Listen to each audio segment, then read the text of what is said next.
Today, Ivanka Trump is on the stand testifying in a New York courtroom as the fate of her father's business empire hangs in the balance. The former Trump Organization executive is not a defendant in the $250 million civil fraud trial. An appellate court removed Ivanka from the case earlier this year. But her father and two adult brothers, Eric and Don Jr., and their company are defendants accused of participating in a decades-long scheme to inflate assets to secure more favorable loans. Court just broke for lunch. Kara Scannell has been there for the testimony. What has been revealed so far, Kara?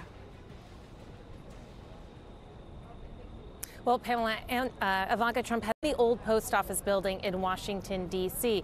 Now, on the Doral project, the statements, it though was listed at $20.8 million, about 2.5 times more than what her option was. When she was pressed on that, she also distanced herself, saying, I wasn't involved in his statements of financial conditions, so I can't say what it took into account or what it didn't take into account. Now, when we moved over to the old post office building, this was the deal she was heavily involved with in negotiating rules. They were really pressing her on this, asking about a meeting where she attended in Washington, D.C. with her father about this. And she said that she didn't recall them speaking about the financial statements in that meeting. Instead, she said they were talking about the vision for this. And she was making comparisons to that old post office building that they have testimony being a little bit in contrast to her brothers, where she is engaging more in the conversation. She does seem to remember more details of them, but also she's saying that she doesn't recall some of these specific details that the Attorney General's office is trying to get down. But again, as you said, she is not a defendant in this case, so this is not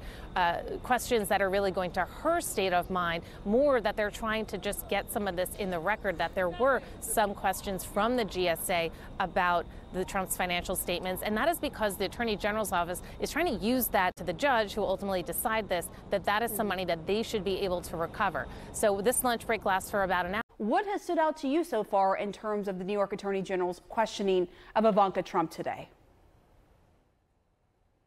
Yeah, Pam, I think, Kara noted quite well what accountant's route. Here, Ivanka is just saying, well, she doesn't recall, she doesn't remember, she didn't have anything to do with the, making of these financial statements.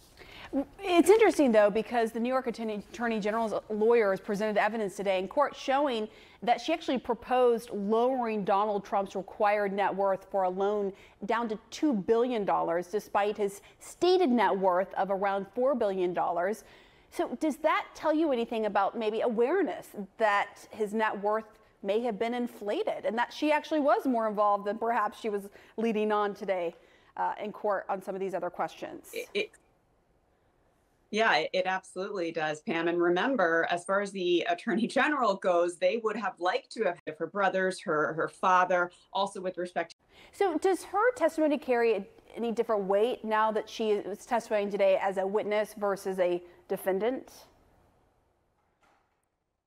I mean, yeah, absolutely, right. So in terms of, we always talk about in a criminal context, but here it's also applicable state.